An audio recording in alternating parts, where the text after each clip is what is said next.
it's Fabz and welcome to a Fab Kitchen.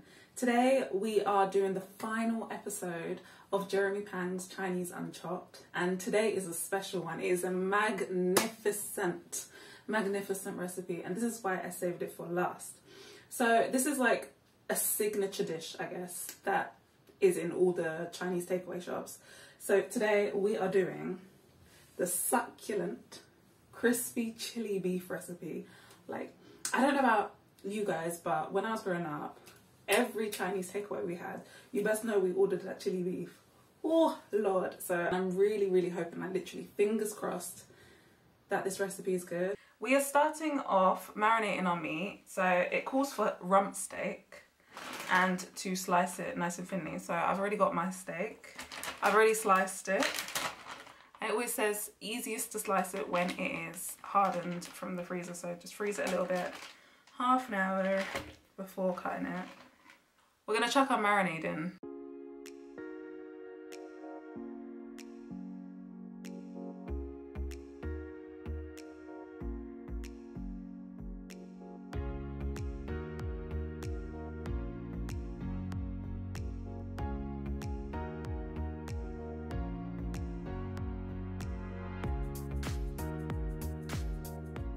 Oh my, oh, it's so squeaky. Oh, this feels horrible on the hands. It's kind of like styrofoam. My hands are gonna be ashy by the time I finish this recipe. The amount of times I'm washing my hands, you know.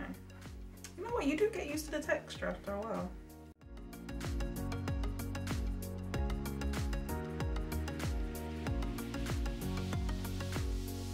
Now this is all done, all separated and ready to be fried. So I'm going to set this aside for now and I'm going to prepare the sauce.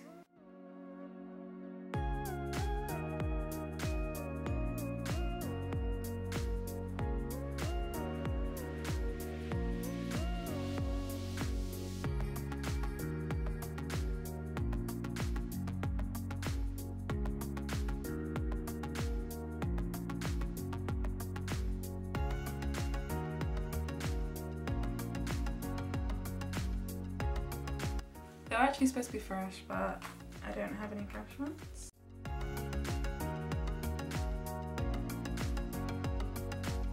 Hopefully it won't make too much of a difference overall, because it is going in the sauce and I'm hoping it will rehydrate them. Can chilies even rehydrate? Maybe I could have soaked them actually, that could have been a good idea.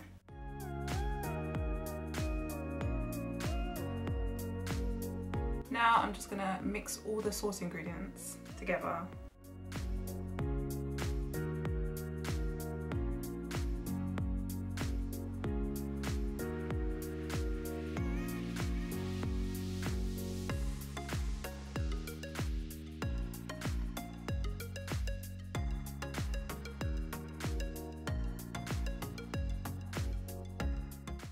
When I say this smells like vinegar, like, the smell of vinegar is very pungent. I mean, there were 6 tablespoons of vinegar that just went in. And usually I do my dip test, and this time I'm a bit apprehensive. Okay.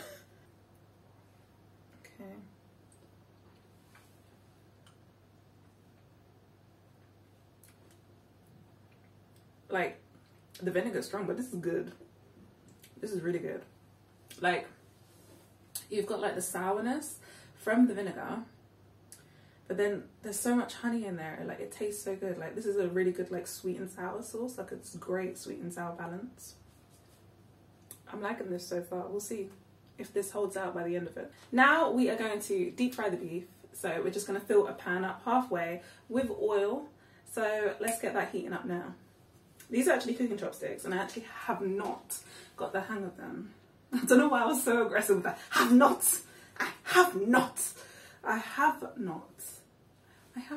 So there we go. I have not got the hang of the big ones yet. Look at them. Like, they're flailing around here and there. But anyway, so the reason I have these chopsticks is because I need to check the oil to see how hot it is. If it bubbles around the chopstick, then the oil is hot enough. When I put the chopstick in, it's not actually bubbling, but it's gotten to the point where I can actually see, like, it's starting to smoke a bit. So I'm just gonna put them in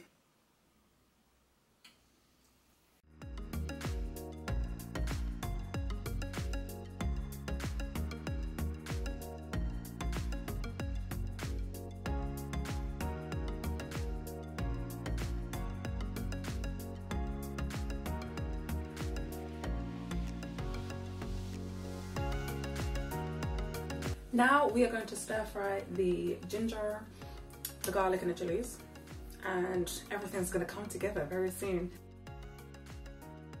It looks like the oil is smoking now, so let's put the ginger, garlic and chili in. Just gonna mix this around. It's nice and fragrant, so we're just gonna chuck in the sauce.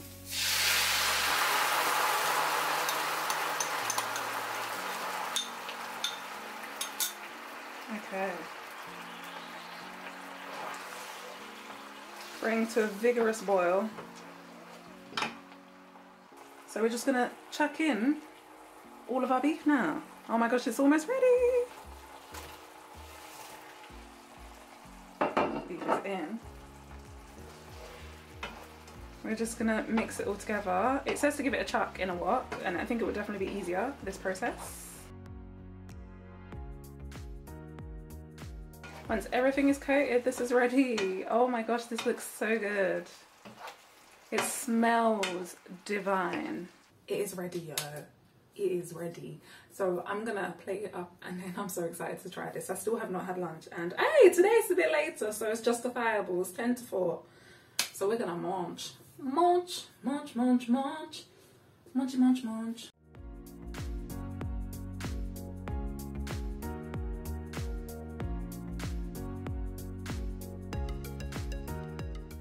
Time for tastings, yeah. Time for tastings. Okay, it smells good. Again, it smells so much like vinegar. I'm not even gonna bite this. This is going straight in.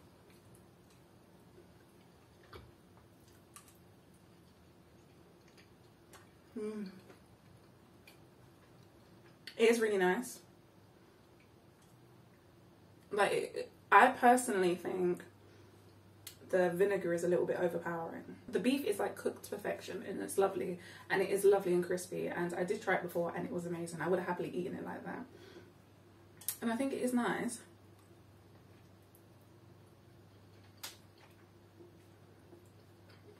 But I think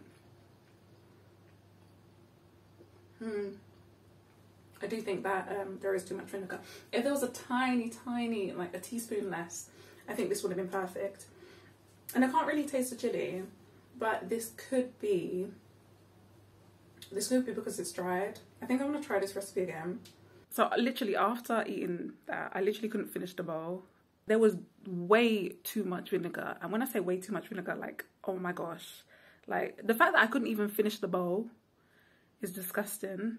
And it was nice, but to a certain extent. It was way too tart, and it was like, it really got you at the back of your throat. And you know when too much vinegar is in your body, and it's kind of like, you know when you drink kombucha and it just feels a bit too acidic your stomach.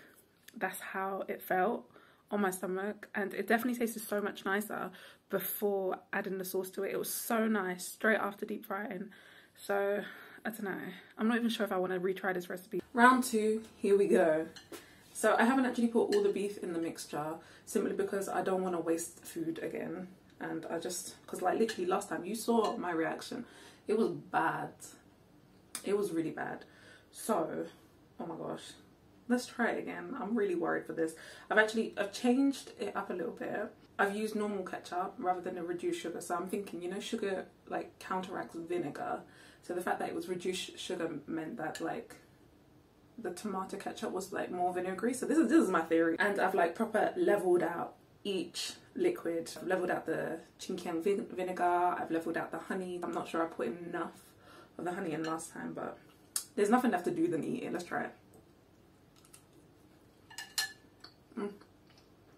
There's a complete difference between like fresh bird's eye chilies and the dried ones. The dried ones are nowhere close to the heat that comes off of the fresh bird's eye chilies. So I can really taste the difference in that as well. And I think the chili cuts through the vinegar a bit more, I guess, than last time. It's still quite vinegary though. It's better. You know, I'm still not sure about this recipe. I'm gonna be honest. Like, because there's so much vinegar, I can really feel it react to my stomach. I'm not sure if it would be the same with other people. Ratings round 2. The taste did improve a little bit, and I'm struggling, you know. I'm struggling because it's like nice. It's nice when you take a bit, and then you're like, okay, that's enough. You know, one bite of it is enough. If you have like more than 2 pieces of beef, like you do feel the reaction. Then there is a little bit of turmoil. It's a storm is a brewing. I think I am going to give it, for taste. So I don't want to rate it too bad because I'm like, Jeremy Pang, I've loved like all your other recipes, but this one, but I might have to be honest. I'm gonna have to be honest. I think I'm gonna give it a 2.5 star. No, it's not that bad. I'll give it a 3 star. 3 stars for taste. Ease of sauce. Again, I think I'm gonna give it about a 4 star because everything was quite easy to find apart from that Chinkiang vinegar. And then difficulty. In this book it says 30 minutes, it's going to take 30 minutes live. I timed this recipe because I was like, there is no way on earth that it's going to take 30 minutes overall. I timed it. Was it not like 1 hour and 5 minutes? 1 hour and 5 minutes to make this. I was like, goodness gracious. I mean, maybe if you're at chef speed. This book is made for the everyday person, everyday households, everyday person. So obviously I'm not as fast as a chef. I have nowhere near as much experience cooking. And you know my techniques are off. You saw my curved hand when I'm like chopping, like, oh my gosh, one day I'm gonna chop off my finger. So difficulty, easy. It's easy to make, but it does not take a short amount of time. So I'm gonna give it a 4 star for difficulty. Everything else has got 5 stars so far for difficulty, but this one, too long. It's just too long. And I do not have the patience. And you know what it is? If it was like a banging recipe, if it was like a bomb-ass recipe, then that'd be a different story. If it's an hour 5, I'm like, that's fine, I'm gonna still munch this. But the fact that it's a 3 star and just about a 3 star recipe for an hour's worth of work, no, go on about your business. No, I'm not taking, I'm not, So overall, this is the lowest recipe so far out of this book. I was really excited for it as well, because it was like the meat one. I mean, like, I know there was the glass noodle chicken salad, but it was more like a salad. So I was really excited for this because you know, like crispy beef is like banging at Chinese takeaway. So the overall rating, it's like I want to cry. I want to cry. The overall rating is 3.7. Whilst I'm having a moment, don't forget to like, subscribe and hit that notification bell. Remember, this Friday there's going to be another video out and it's going to be the full overview of the Chinese Unchopped series. So stay tuned to find out whether this book will help you cook like a pro or if it's an absolute no. But for now, peace!